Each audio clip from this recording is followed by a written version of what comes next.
जय हिंद साथियों, स्वागत है आपके अपने YouTube चैनल स्टूडेंट्स एकेडमी में। आज हम लेकर के आए हैं क्लास 10th का चैप्टर नंबर 9, जिसका नाम है सम एप्लीकेशंस ऑफ ट्रिग्नोमेट्री। देखिए, इस क्वेश्चन को मतलब इस चैप्टर को अंदर हमने कुछ ऐसे क्वेश्चन लिए जो आपके एग्जाम्स के अंदर आने की 100% संभावना बनी रहती है, और ये क्वेश्चन प्रीवियस ईयर के क्वेश्चन के अंदर भी प्रीवियस ईयर के भी पेपर में आ चुके हैं। ठीक है, आइए स्टार्ट करते हैं आपका चैप्टर नंबर 9। इसके अंदर पहला क्वेश्चन हैगा, a pole of height 6 metre casts a shadow.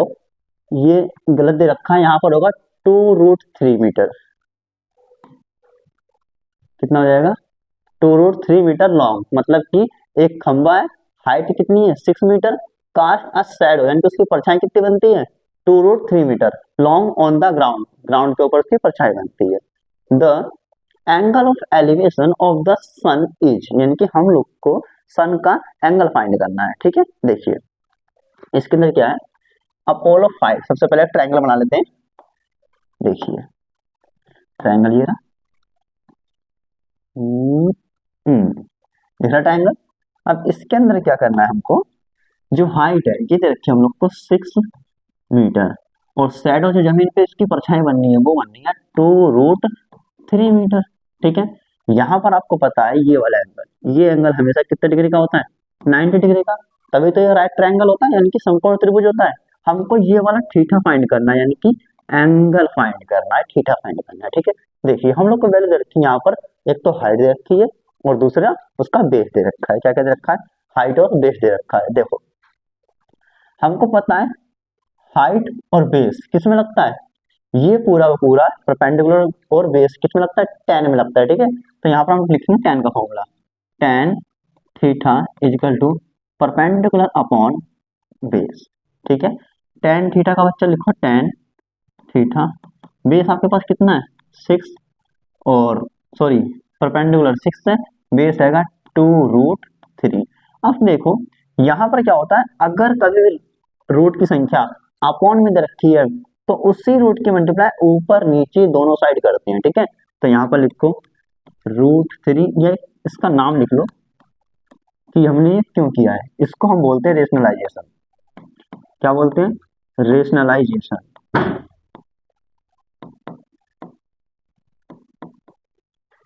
ठीक है, तो tan theta equal to 6 upon 2√3। यहाँ पर √3 की ही मल्टीप्लाई ऊपर भी और √3 की ही मल्टीप्लाई नीचे भी। ठीक है, अब देखो tan थीटा का लिखो, tan थीटा 6 का 6, √3 का √3। देखो 6 और √3 की मल्टीप्लाई हो जाएगी तो ये बन जाएगा 6√3। ठीक है, अब 3 2 का 2 मल्टीप्लाई 3 3, मतलब कि दोनों रूट में है ना, तो खाली क्या आ जाएगा 3 आ जाएगा। अब आगे देखो, चलो मार्कर्स का कलर चेंज करते हैं। tan थीटा का कलर चेंज नहीं हुआ, ये लेते हैं red. tan theta equal to 6, देखो ये 6 √3 अपॉन 2 3 जा 6, तो 6 to 6 क्या हो जाएगा, कैंसिल हो जाएगा। अब आ गया tan थीटा इजकल टू √3। अब देखो यहाँ पर समझने वाली बात है, आपको टेबल याद होनी बहुत जरूरी है। ये √3 किसकी वैल्यू होती है? √3 वैल्यू होती है tan 60 की। किसकी? tan 60 की वैल्यू होती है। तो यहाँ पे लिखो tan theta equal to tan 60। ठीक है, अब tan से tan क्या हो जाएगा, कैंसिल हो जाएगा। तो यहाँ पे थीटा की वैल्यू कितनी आ गई भाई, ये आ गई हमारी 6। ठीक है, 6 डिग्री की आ गई थीटा की वैल्यू। तो यहाँ पे लिख दोगे, इसने कहा था what is the angle of elevation of the sun, तो यहाँ पे क्या आ जाएगा, the angle of elevation of sun equal to 60 degree. आगे बात समझ में?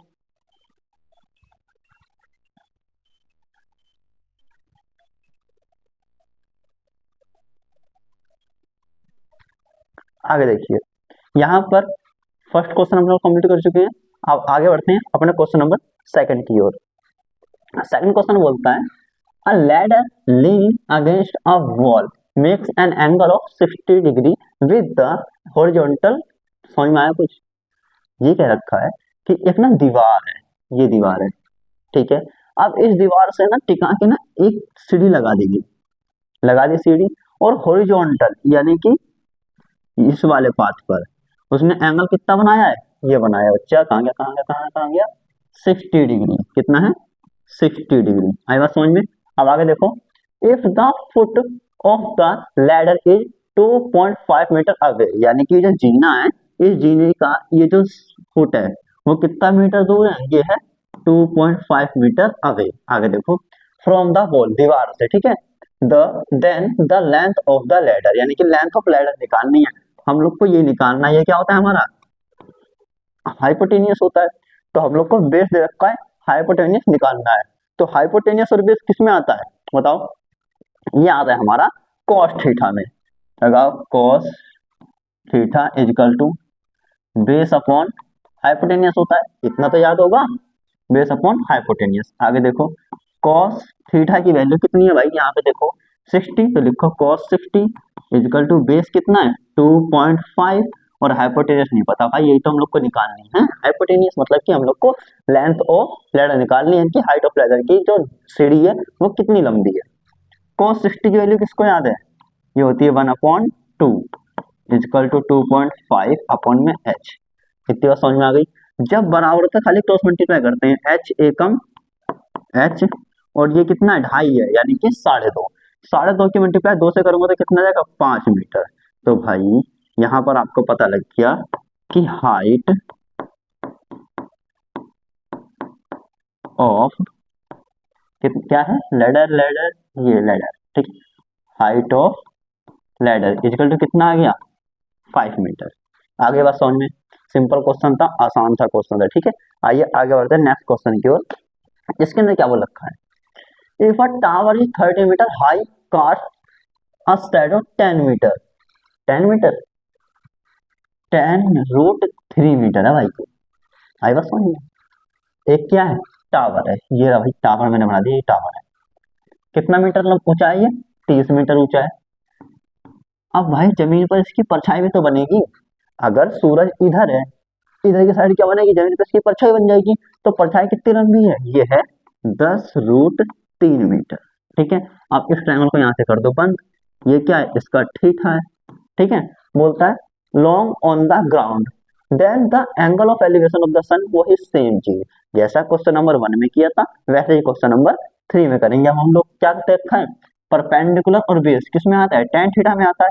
तो लगाओ भैया tan theta equal to perpendicular upon base. tan theta कितना है हमको नहीं पता, तो tan थीटा का थीटा, परपेंडिकुलर देखो ध्यान से 30 मीटर, तो लगाओ यहाँ पर 30 मीटर। बेस कितना है 10√3 मीटर, 0 से 0 पहले कैंसिल कर दो। अब क्या करना होता है यहाँ पर, यहाँ पहले लिख लो, चलो tan थीटा बचाए 3/√3। क्या करो, इसका करो रेशनलाइजेशन, मतलब कि √3 की मल्टीप्लाई ऊपर भी, √3 की मल्टीप्लाई नीचे भी। तो tan थीटा का थीटा 3√3, 3√3 अपॉन √3, और √3 की मल्टीप्लाई हो जाएगी तो खाली 3 आ जाएगा, इससे ये कैंसल।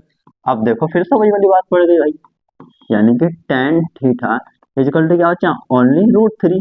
अब √3 किसकी वैल्यू होती है पता है किसी को, मुझे पता है, मैं बताता हूँ क्या है, tan थीटा ये होती है tan 60 की वैल्यू। तो लिख दूंगा मैं इजकल टू tan 60, यहाँ पे कुछ कॉमन दिख रहा है, tan कॉमन दिख रहा है, तो tan से tan कैंसल, थीटा कितना आ गया, ये आ गया 60 डिग्री। तो क्या आंसर बन जाएगा,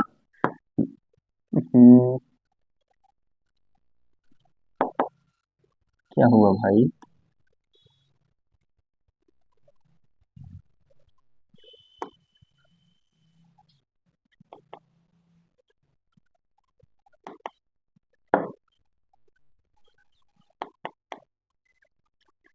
यहाँ टच हो गया गलती से, हो गया सही।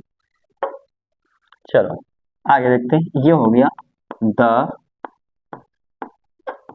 एंगल ऑफ सन इज कितना 60 डिग्री। आगे बात समझ में, यानी कि सूरज के द्वारा बनाया गया एंगल है वो कितना है 60 डिग्री है। आइए आगे बढ़ते हैं नेक्स्ट क्वेश्चन की ओर।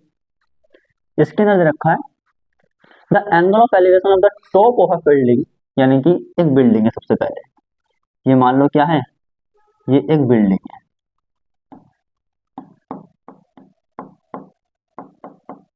ठीक है, ये बिल्डिंग है। अब इस बिल्डिंग से कहां से, टॉप से, यानी कि इस जगह से, from the foot of a tower, यहाँ पर एक टावर भी लगा रखा है मान लो, ये टावर है इतना ऊंचा। अब इस बिल्डिंग के टॉप से इस बिल्डिंग के टावर तक का जो एंगल है वो कितना बनना है, यहाँ पर बनना है द 30 डिग्री, ये रहा, from the foot of the tower is 30 degree, यहाँ पे आ जाएगा 30 डिग्री। अब आगे बोल रखा है कि टावर है, याद रखना TOWER, ये कुछ नहीं है। अब the angle of the elevation of the top of the tower, यानी कि अब टावर के टॉप से from the foot of the building, यानी कि बिल्डिंग के फुट का एंगल कितना है 60 डिग्री, तो यहाँ पे लगा दो 60 डिग्री, ठीक है। अब बोल रखा है if the tower is 60 metre high, tower की जो ऊंचाई है वो कितने मीटर ऊंचाई है, वो है 60 मीटर। ये आ गई आपकी हाइट ऑफ द टावर, कितनी है 60 मीटर। तो यहाँ पे अगर मैं इनको नेम करूं तो ABCD, इसके अंदर से एक ट्रायंगल अलग निकाल लेते हैं।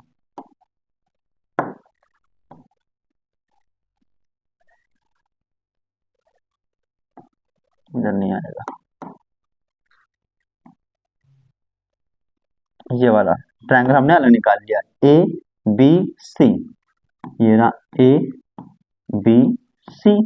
AB की बीच की हाइट कितनी है 60 मीटर, तो ये जाएगा 60 मीटर, और BC हमको नहीं पता पर एंगल पता है, ये है 60 डिग्री, ठीक है। तो यहाँ पर परपेंडिकुलर दे रखा है, बेस निकालना है, लगाओ tan theta, tan theta equal to perpendicular upon में बेस, tan थीटा की वैल्यू कितनी है, ये है 60 डिग्री, यहाँ पे लगाओ 60, perpendicular equal to 60 metre upon में बेस नहीं पता तो खाली BC का BC, बेस क्या पूरा BC है। अब देखो tan 60 की वैल्यू होती है √3 अपॉन 1 मान लो इजकल टू 60 अपॉन BC। अब BC की मल्टीप्लाई √3 में हो जाएगा तो हो जाएगा √3 BC इजकल टू 60 बन जा 60, BC को यहीं छोड़ो, 60 अपॉन में क्या आ जाएगा √3, ये आ गई हम लोग की बेस, ठीक है। अब इसका भी अगर रेशनलाइजेशन करना हो तो कर देंगे, लेकिन अभी फिलहाल इसको नहीं छोड़ते हैं।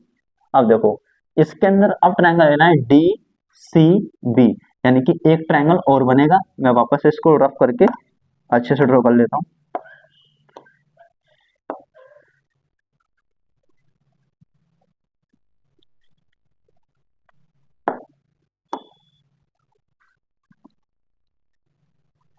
ये क्या नाम था इसका, BCD, और इसका एंगल है हमारा 30, ठीक है।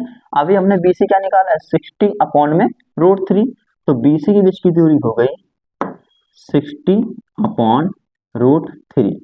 अब इससे मैं क्या करूंगा, इस बिल्डिंग की हाइट निकाल दूंगा, DC हमारी क्या थी बिल्डिंग थी, तो यहां से निकालेंगे वापस से tan थीटा लगाएंगे, यही लगा देते हैं,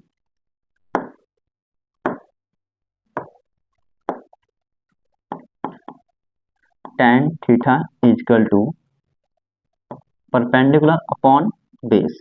tan थीटा इस बार कितना है, ये है हमारा 30 डिग्री, तो tan 30 इजकल टू परपेंडिकुलर कितना है इस बार CD कह दो या DC कह लो, परपेंडिकुलर है CD, बेस क्या निकाला है 60 अपॉन √3, तो ये अपॉन में है ना, उसकी मल्टीप्लाई हम ऊपर कर देते हैं हमेशा, तो यहाँ पे tan 30 की वैल्यू 1 अपॉन √3 होती है, और √3 आ जाएगा ऊपर, √3 CD अपॉन में ओनली 60, अब देखो 60 बन जा 60 इजकल टू √3 खाली 3 CD हो जाएगा।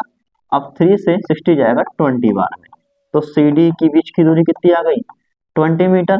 तो यहाँ पर मैं कह सकता हूँ height of building, height of building equal to कितनी आ गई है, ये आ गई है 20 मीटर, ठीक है। और अगर बात करी जाए कि distance between tower and building is 60 upon में √3 मीटर, ओके। आइए आगे बढ़ते हैं नेक्स्ट क्वेश्चन की ओर। इस क्वेश्चन में क्या बोलता है, the angle of the elevation of the cloud from a point 10 metre above a lake, is 30 degree, यानी क्या रखा है, the angle of elevation of the cloud, यानी कि एक क्लाउड का एलिवेशन कितना है, 10 मीटर अबव द लेक, यानी कि हमारा लेक है कोई, ठीक है, इसके 10 मीटर ऊंचाई से कितना है, 30 डिग्री है, और and the angle of the depression, यानी कि इसके ऊपर देखा गया है तो एंगल बना है यहाँ पर 30 डिग्री का। फिर द एंगल ऑफ डिप्रेशन, यानी कि इसी के डिप्रेशन का जो एंगल है cloud in the lake is 60 degree, तो ये आ गया हमारा 60 डिग्री, ठीक है। अब बोलता है find the height of the cloud from the surface of lake, यानी कि इस वाले ट्रायंगल की इतनी 10 मीटर ऊंचाई है, तो यहाँ तक की भी ऊंचाई कितनी आ जाएगी हमारी, 10 मीटर आ जाएगी। उसके बाद मेरे को ये वाली हाइट निकालनी है, इस हाइट को निकालने के लिए पहले मैं इस वाले ट्रायंगल में क्या लाऊंगा फॉर्मूला, यानी कि ए बी सी में क्या लाऊंगा फॉर्मूला, तो परपेंडिकुलर से मैं इसका बेस निकाल लूंगा, जो बेस नीचे वाले ट्रायंगल का होगा वही बेस ऊपर वाले ट्रायंगल का भी हो जाएगा, इसको नाम दे दो A B C A D ई। सबसे पहले काम करेंगे in right triangle A B C, A B C क्या हो जाएगा, tan theta equal to perpendicular upon base होता है, tan थीटा की वैल्यू कितनी है देखो यहाँ पर 60 डिग्री, तो लगाओ tan 60 इक्वल टू परपेंडिकुलर कितना है, ये रहा 10 मीटर, लगाओ यहाँ पे 10 मीटर, बेस कितना है ओनली बी सी, लिख दो बी सी, यहाँ पे tan 60 की वैल्यू कितनी होती है √3 अपॉन 1 मान लो equal to tan B C, तो tan बी सी की मल्टीप्लाई √3 में होगी पहले, तो √3 बी सी, tan बन जा 10, √3 आ जाएगा अपॉन में, B C equal to 10 upon √3 metre, तो ये देखो बी सी की वैल्यू कितनी आ गई 10 अपॉन √3 मीटर, 10 अपॉन √3 मीटर। अब जो बेस इसका है वही बेस तो इधर भी होगा, ये भी क्या आ जाएगी 10 अपॉन √3 मीटर, ठीक है। अब क्या करना है हमको ट्रायंगल चेंज कर देना है, जैसे कि यहाँ पर ए बी सी में फॉर्मूला लगाया था, अब लगाना है ए डी ई में, लिखो in right triangle A D E, देखो tan theta equal to perpendicular upon base होता है, tan थीटा की वैल्यू सर कितनी है, ये है 30 मीटर, तो लिखो tan 30 इक्वल टू परपेंडिकुलर कितना है डी ई, लिखो डी ई, बेस क्या निकाला है 10 अपॉन √3 लिखने के बजाय मैं ऊपर लिख देता हूँ √3, लास्ट क्वेश्चन में आप समझ चुके हैं कि अगर अपॉन के भी अपॉन में आता है तो उसकी मल्टीप्लाई ऊपर कर देते हैं। अब tan 30 की वैल्यू क्या होती है 1 upon √3 equal to √3 D E, और अपॉन में tan तो tan ही है, फिर करो क्रॉस मल्टीप्लाई, ठीक है, tan बन जा 10 इक्वल टू √3 की मल्टीप्लाई √3 से होगा तो खाली 3 डी ई, अब 3 कहाँ जाएगा अपॉन में 10 अपॉन 3 डी ई, ये देखो भाई इसके अंदर क्या हुआ, हमको पता लग गया ये है 10 अपॉन 3, सिर्फ इतना पार्ट, नीचे है 10, तो अगर मैं इस पूरे को जोड़ूंगा तो मुझको पता लग जाएगा टोटल हाइट, उसने वो रखा है ना find the height of the cloud, तो हाइट ऑफ द क्लाउड निकालने के लिए हाइट ऑफ क्लाउड के लिए क्या करना पड़ेगा, ये 10 अपॉन 3 प्लस करना पड़ेगा इस वाले 10 से जो परपेंडिकुलर थी इनकी हाइट, 10 अपॉन 1 मान के 10 बन जा 10 प्लस 3, 10 3 जा 30 अपॉन 3 बन जा 3, फिर 10 और 30 कितना हो जाएगा 40 अपॉन 3 मीटर, ये हो जाएगी हमारी हाइट ऑफ द क्लाउड। आ गया वो सवाल, आइए आगे बढ़ते हैं नेक्स्ट क्वेश्चन की ओर। नेक्स्ट क्वेश्चन के अंदर क्या बोल रखा है ये समझते हैं, लिखा हुआ है 6 2 pillars of equal heights stand on either side of a roadway 150 metre wide, यानी कि एक टावर तो ये खड़ा है, देखिए एक पिलर और दूसरा पिलर ये खड़ा है, और ये जो रोड है ना वो कितना मीटर चौड़ा है, वो है 150 मीटर चौड़ा, ठीक है, कितना मीटर है 150 मीटर चौड़ा। अब इसके अंदर जो दे रखा है बोलता है from a point on the roadway, यानी कि इस रोडवे के कोई सा पॉइंट ले लो, मैंने ये पॉइंट ले लिया, ठीक है, बिटवीन द पिलर्स यानी कि दोनों पिलर्स के बीच में लिया है, the angles of elevation of the top of the pillars are 60 and 30, यानी कि एक पिलर से मिलाया गया तो बना 60 डिग्री का एंगल, दूसरे पिलर से मिलाया गया तो बना 30 का, मतलब 30 का और 60 का। ठीक है, अब बोलते हैं आगे find the height of the pillars, यानी कि दोनों हाइट फाइंड करनी है दोनों पिलर्स की, और इन दोनों के बीच की क्या करनी है, दूरी भी फाइंड करनी है। मतलब कि ये टोटल तो 150 मीटर है, यहाँ से लेकर यहाँ तक कितने मीटर है और यहाँ से लेकर यहाँ तक कितने मीटर है, ये हमको फाइंड करना है। यहाँ पे नाम लिख दो A B C D and E. इसके अंदर अब देखो क्या करना है। सबसे पहले हम इसको मान लेते हैं एक्स, ये एक्स छोड़ो, ये बीसी का बीसी मान लो, क्योंकि ये क्या है बीसी दे रखा है। अब टोटल 150 है, इस टोटल 150 में से मैं खाली बीसी घटा दूंगा तो ये बचेगी मेरे पास, तो खाली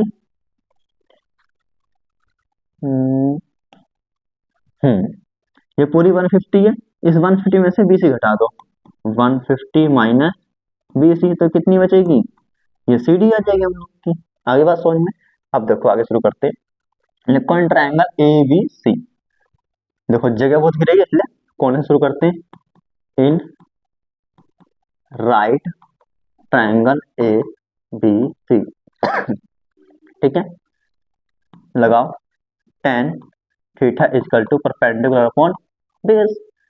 tan थीटा कितना है देखो 60 है ना इस वाले में, तो लगाओ यहाँ पर 60, परपेंडिकुलर कितना है भाई, ये है ए बी, तो लिखो ए बी, बेस क्या है बी सी, लिखो बी सी।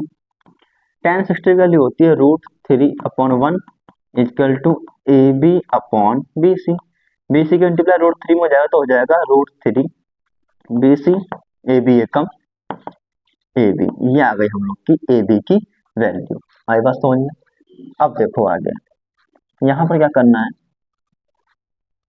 अब काम करना है ई डी सी में, ठीक है, किधर से ट्रायंगल में डी ई सी में लिखो in right triangle D E C, ठीक है, वही चीज same tan theta equal to perpendicular upon में base, tan theta equal to perpendicular upon base, tan का tan थीटा की वैल्यू सर कितनी है 30 है, तो लिखो tan 30 इक्वल टू परपेंडिकुलर क्या भाई डी ई, लिखो डी ई, बेस क्या है ये है 150 माइनस बी सी, तो 150 माइनस बी सी। अब देखो tan 30 की वैल्यू होती है 1/√3 डी ई। देखो यहाँ पर देखो ये लाइन इक्वल हाइट, यानी ये जो दोनों पिलर है वो क्या है इक्वल हाइट के, जितना ए बी है उतना ही डी ई है, ठीक है। तो यहाँ पर डी ई की जगह मैं ए बी भी तो लिख सकता हूँ, क्योंकि दोनों क्या है इक्वल हाइट के हैं, ठीक है। तो डी ई की जगह लिखो ए बी, और ये पूरा सेम 150 माइनस बी सी। आगे बात समझ में। अब क्रॉस मल्टीप्लाई करना तो जानते ही हो, 150 माइनस बी सी बन जा 150 माइनस बी सी ही होगा, इक्वल टू √3 का √3 ए बी का ए बी। अब इस ए बी की जो वैल्यू है वो मैं ये रखूंगा, क्योंकि मैंने निकाली है A B equal to √3 B C, तो यहाँ पर लिखो 150 minus B C equal to √3, A B की वैल्यू क्या है ये है √3 बी सी, ठीक है। देखो भाई साहब 150 minus B C equal to √3 क्या हो गया 3 बी सी, ठीक है। अब 150 तो 150 रहने दो, 3 बी सी का 3 बी सी, अब माइनस का बी सी इधर आएगा तो क्या हो जाएगा प्लस का बी सी। अब देखो यहाँ पर क्या हो रहा है भाई, ये 3 बी सी और बी सी कितना हो जाएगा, ये हो जाएगा हमारा 4 बी सी। अब बी सी की वैल्यू निकालने के लिए क्या करो 4 को ले आओ अपॉन में, ये आ गई हमारी बी सी की वैल्यू, ठीक है। तो इन दोनों के बीच की दूरी कितनी है 150/4। अब इस 150/4 को यहाँ पे रख दूंगा मैं, तो क्या आ जाएगा इस दोनों के बीच की दूरी आ जाएगी, ठीक है। देखो अब सीधी निकालते हैं, चलो ये सी डी तो है, सी डी क्या है 150 माइनस बी सी, देखो 150 minus B C, C D का सी डी 150 का 150, बी सी की जगह कितना है बच्चा, ये है 150 बटे में 4 अपॉन 1 मानो और घटा दो फटाफट से, 150 जोड़ के 600, 150 एकम 150, 4 एकम 4। अब देखो इसके अंदर कितना बचेगा, 450 बचेगा बटे में 4, ये आ गई इसकी वैल्यू, यानी कि 450 बटे 4 आ गई हमारी सी डी की वैल्यू। अब हाइट ऑफ पिलर्स फाइंड कर लेते हैं फटाफट से, ये इक्वेशन लगा रखी है ना हम लोगों ने, यही को लिख देते हैं फटाफट से, यहीं पे करते हैं। देखो बीसी की वैल्यू कहाँ निकली है, देखो बीसी बीसी ये निकली हुई है बीसी की वैल्यू, तो इस बीसी की वैल्यू को यहाँ पर रख दो बस। देखो √3 का √3, बीसी की जगह कितना है 150 बटे में 4 इजकल टू ए बी, तो ये क्या हो जाएगा 150 √3 बटे 4 इजकल टू ए बी। तो हाइट ऑफ पिलर कितनी आ गई, ये रही, और डिस्टेंस कहाँ है, एक तो बच्चा देखो ये है आंसर, एक ये है, ये तो दोनों से दोनों डिस्टेंस है, लेकिन बात अगर हाइट की करी जाए तो ये हमारी हाइट है, क्या है हाइट। आ गया वो सवाल समझ में, थोड़ा सा बड़ा सवाल था लेकिन अच्छा था, ऐसे क्वेश्चन करने में मजा आता है कि सवाल हो कितना भी लंबा पर लास्ट में आंसर निकल जाए। ठीक है, आइए आगे बढ़ते हैं। इस क्वेश्चन में क्या बोल रखा है, a vertical tower of height 20 metre stands on a horizontal plane, समझे, यानी कि एक वर्टिकल टावर है, ठीक है, वो स्टैंड्स उसके ऊपर ना कुछ खड़ा है, ये वर्टिकल टावर सा है कुछ खड़ा है, ठीक है, surmounted by vertical flag staff, ओ तो इसके ऊपर एक झंडा लगा हुआ है, ठीक है। अब 20 मीटर हाइट है स्टैंड, यानी कि ये कितने मीटर ऊंचा है, ये है 20 मीटर ऊंचा, आएगा समझ में। At a point on the plane, यानी कि जो प्लेन सा हैगा इसके ऊपर मान लो ये एक पॉइंट है, ठीक है, the angle of elevation of the bottom and the top of the flag, यानी कि फ्लैग का टॉप भी और फ्लैग का ही बॉटम भी, ठीक है, कितना एंगल है, एक तो है भैया 45 का और एक एंगल है 60 का। आई बात समझ में, ये जो पूरा एंगल है ना भाई वो 60 का है और खाली ये हाफ एंगल 45 का है। कहता है respectively find the value of the H, यानी कि ये एच ये फाइंड करना है हमको, क्या फाइंड करना है, ये ऊपर वाला, यानी कि हाइट ऑफ फ्लैग, झंडे की ऊंचाई ज्ञात करनी है भैया। इसके लिए सबसे पहले चलो नाम लिखते हैं जिसको सवाल करने में आसानी होती है, ये है ए, ये है बी, ये है सी, ये है डी, ठीक है, ABCD नाम लिख चुका हूं मैं। आइए आगे बढ़ते हैं, इसमें बी सी डी में काम करना है, in right triangle B C D, ठीक है, लिखो tan theta equal to perpendicular upon में बेस, tan थीटा कितना भाई, यहाँ देखो छोटे वाले में 45 है ना, तो लिखो tan 45 इक्वल टू परपेंडिकुलर कितना है 20, बेस तो पता ही नहीं है, tan 45 की वैल्यू थी 1 अपॉन में मान लो 1 equal to 20 upon B, B एक कम बी, 20 बन जा 20 मीटर, तो बच्चा बेस कितना आ गया, ये आ गया हमारा 20 मीटर। आई बात समझ में, क्लियर है, ये 20 मीटर। अब लगाना बड़े वाले ट्रायंगल के अंदर फॉर्मूला, यानी कि ए सी डी में फॉर्मूला लगाना है, आ जाओ फिर फटाफट से लगा देंगे, सोल्व कर देंगे। देखो अब in right triangle A C D, A C D लगाओ वही चीज, tan theta equal to perpendicular upon base, tan theta इस बार कितना है भाई, देखो पूरा पूरा पूरा 60, tan थीटा 60, परपेंडिकुलर कितना है देखो, एक तो ये h और एक तो ये 20, तो क्या बन जाएगा, ये बन जाएगा h प्लस 20, और बेस में हम निकाल चुके हैं कितनी है 20, तो लगा दो 20, tan 60 की वैल्यू होती है भैया √3 अपॉन 1 मानो, h प्लस 20 अपॉन 20, करो क्रॉस मल्टीप्लाई, 20 मल्टीप्लाई √3 से क्या हो जाएगा 20 √3 इक्वल टू, इस पूरे की मल्टीप्लाई 1 से करोगे तो वही तो आएगा भाई, ठीक है, यहाँ पे लिखो 20 √3 प्लस की संख्या जाएगी तो माइनस का 20 इक्वल टू h का h, आ रहा है ना सब कुछ समझ में, कुछ भी नहीं है, सब कुछ हार्ड है, सब कुछ सिंपल है। बात है पढ़ने वाले और ना पढ़ने वाले के ऊपर। आ जाओ, 20 कॉमन ले लो, √3 का √3 -1 का 1 इक्वल टू h। ये बात समझ में आ गई? क्या किया मैंने सिर्फ यहाँ पर 20 को कॉमन लिया। लास्ट लाइन में देखो, यहाँ भी तो 20 है, यहाँ भी 20 है, तो दोनों में से कॉमन ले लिया मैंने। खाली क्या बचा, √3 माइनस का माइनस, 20 की टेबल में 20 आएगा 1 बार में, तो मैंने लिख दिया 1। ये आई हमारी हाइट ऑफ फ्लैग। आगे बात समझ में। आइए आगे बढ़ते हैं नेक्स्ट क्वेश्चन की ओर। नेक्स्ट क्वेश्चन में बोल रखा है the ratio of height and shadow. हो रेशो आ गई ऑफ अ टावर। देखो ये टावर की हाइट है, यहाँ मान लो अगर कोई सूरज है तो ऐसा धूप देगा तो यहाँ कहीं परछाई तो बन जाएगी इसकी, तो इसकी हाइट कितनी है 1, शैडो कितनी है 1/√3। दिख रहा है ना ये 1 रेशो वो है 1/√3। तो ये एक लाइन में आता लेकिन वो पीछे हो गया, ठीक है। तो ये हाइट आ गई और ये बेस आ गया। निकालना क्या है, what is the angle of elevation. बहुत सिंपल है, tan थीटा लगाओ वापस इसके अंदर भी, देखो 1 मिनट में आ जाएगा जी आंसर। tan, चलो तरीके से कर लेते थोड़ा, नंबर अच्छे मिल जाएंगे। इन राइट ट्रायंगल ए, अरे बाप रे यहाँ तो ABC लिखा ही नहीं, ABC, ठीक है, ABC ये लिख लिया। अब उसके अंदर क्या करना है हमको, परपेंडिकुलर अपॉन बेस वाला फॉर्मूला लगाओ, यानी कि tan theta equal to perpendicular upon base. tan theta नहीं पता भाई, परपेंडिकुलर कितना है 1, बेस पता है कितना है 1, अपॉन√3 लिखने से अच्छा है कि ऊपर √3 लिख दो। आ रही ना बात समझ में, जो अपॉन के भी अपॉन में होता है वो ऊपर ही आता है, ठीक है। तो tan थीटा का tan थीटा √3 बन जाए √3, अपॉन में 1 को लिखते ही। अब √3 होती किसकी वैल्यू है, ये होती है tan 60 की। इस तरीके का आज की डेट में हम तीसरा क्वेश्चन कर रहे हैं।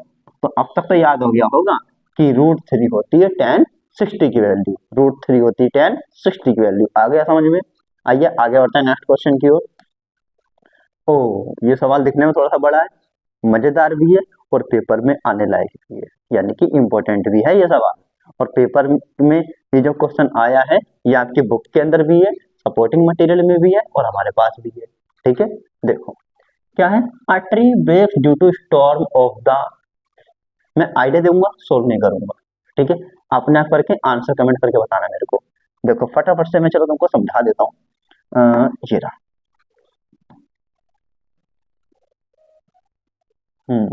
ये है, ठीक है। क्या था, मान लो एक पेड़ था, इतना लंबा पेड़, यहाँ तक ये है ना, क्वेश्चन में वही लिखा है जो मैं समझा रहा हूँ, ठीक है। अभी पहले समझ लो फिर क्वेश्चन पढ़ के भी समझा दूंगा। ये इतना लंबा मान लो पेड़ है, और लंबा है मान लो, ठीक है। अब चली आंधी, आंधी चली, पेड़ यहाँ से क्या हो गया, ब्रेक हो गया, टूट गया। अब पेड़ टूटा है तो खड़ा तो रहेगा नहीं, या इधर गिरेगा या उधर या आगे पीछे कहीं ना कहीं गिरेगा, लेकिन आएगा तो जमीन पे ही। अब आंधी के कारण पेड़ पूरी तरीके ऐसे नहीं टूट जाता कि पूरा टूट के अलग ही हो गया। पेड़ जब टूटता है ना तो उसकी कोई ना कोई शाखा उसमें चिपकी रहती है, बस ऐसे झुक जाता है वो, है ना। तो यही बात इसके अंदर हुई है, जब पेड़ टूटा तो यहाँ से क्रैक हुआ और ये टूट के इस साइड आके जमीन पर क्या हो गया, लटक गया। अब समझ में आ गया। तो कहने कौन सा, पेड़ की जो हाइट है ना वो ये भी है ये भी है, इनको करनी पड़ेगी प्लस, तब जाके निकलेगी हमारी क्या, टोटल हाइट ऑफ ट्री, ठीक है। अब समझो, समझाता हूँ फटाफट से आ जाएगा।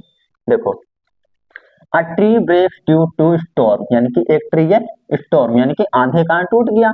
The broken part band so that, यानी कि जो ब्रोकन पार्ट ऑफ बैंड यानी कि मोड़ जाता है, बैंड हो जाता है, so that the top of the tree touches the ground, यानी कि जो टॉप ऑफ ट्री है, ये जो टॉप था वो गिर के क्या हो गया, टच कर रहा है ना ग्राउंड को, वही वाली बात है। Ground making an angle of 30, ओ एंगल आ गया यहाँ पर कितना 30 डिग्री का, विद इट यानी कि ग्राउंड के साथ बना रहा है वो 30 डिग्री का एंगल। अब the distance between the foot of the tree to the point where the top touches the ground is 8 metre, यानी कि ट्री का फुट और उसका टॉप जो टच कर रहा है उसके बीच का जो डिस्टेंस है वो कितनी मीटर हो गई, 1 मीटर हो गई। आगे बात समझ में। अब find the height of the tree, मैंने पहले ही बता दिया आपको, इस वाली साइड को और इस वाली साइड को जब आप प्लस करोगे तभी क्या निकलेगी, हाइट निकलेगी। बेस दे रखा है आपको, तो बेस दे रखा है तो पहले क्या निकालोगे, हाइपोटेनियस, उसके बाद परपेंडिकुलर, जब हाइपोटेनियस आप निकाल लोगे, हाइपोटेनियस प्लस करनी है फिर आपको किसके साथ, परपेंडिकुलर के साथ, किसके साथ, परपेंडिकुलर के साथ, तब जाके आपकी क्या निकलेगी total, height of tree, height of tree निकल के आ जाएगी। आगे बात समझ में। अगर आप इस क्वेश्चन को ट्राई कर रहे हैं और नहीं हो रहा है, तुमने पहले ही वीडियो बना रखी है इस क्वेश्चन के ऊपर, इस क्वेश्चन को वहां से पूरा समझ लेना है, ठीक है। चाहो तो मैं यहाँ पर भी समझ सकता हूँ, लेकिन क्या होगा, वीडियो लंबी बनेगी और कुछ नहीं होगा। कम से कम खुद भी तो कुछ करो। ये क्वेश्चन ऐसा नहीं है कि पहली बार आया है, पहले बुक में भी आप सीख चुके हो, सपोर्टिंग मटेरियल में भी सीख चुके हो, और मेरी पहली वाली वीडियो में भी सीख चुके हो, तो अब तो आपको ये पक्का पक्का कर ही देना है, आधा हिंट मैंने दे भी दिया है, ठीक है। आइए आगे बढ़ते हैं नेक्स्ट क्वेश्चन की ओर। इसका आंसर जरूर कमेंट करना है, ठीक है, जब निकाल लेना तो। देखिए अब है, from the top of a 7 metre high building, हो यानी कि एक बिल्डिंग है, कितनी मीटर, 7 मीटर ऊंची बिल्डिंग है, ठीक है। अब फ्रॉम द टॉप यानी कि इसके टॉप से कहना है वो, the angle of the elevation of the top of the cable tower. अच्छा जी, यानी कि इसके आगे एक केबल टावर है, ये तो है बी फॉर बिल्डिंग, ये है सी फॉर केबल टावर, ठीक है। तो यहां से जो इसका एंगल बनना है वो कितना है, 60 डिग्री, यहां से बनना है कितना, 60 डिग्री। अब बोलता है and the angle of depression, और डिप्रेशन यानी कि नीचे का एंगल ऑफ इट्स फुट, यानी कि जो केबल टावर के फुट पर बन रहा है वो कितना बनना है, वो बनना है बच्चा आपका 45, दिख रहा है ना भैया, देखो ये 45 दिख गया। अब बोलते हैं आगे वो, find the height of the tower, यानी कि आपको ये पूरी की पूरी हाइट फाइंड करनी है। ऐसे क्वेश्चन मैंने अभी आपको पीछे भी एक करवाया था और वापस से आ गया, क्या करें बेसर है ना, एक नहीं 10-10 बार करवाता है बच्चों से सवाल। कोई बात नहीं, हम भी कर देंगे। ये कितना है, 7 है, तो ये वाला भी क्या हो जाएगा, 7 हो जाएगी हाइट, ठीक है। तो मतलब कि केवल टावर की आधी हाइट तो निकल गई। अब ऊपर ऊपर की अगर मैं हाइट निकाल के पूरा जोड़ दूं तो पूरी पूरी केबल टावर की हाइट निकल जाएगी ना। तो करना क्या है, यहाँ पर परपेंडिकुलर दे रखा है, बेस निकाल लो। देखो ए बी सी डी ई, शुरू हो जाओ बस फटाफट से, सवाल आए तो रुका मत करो। इन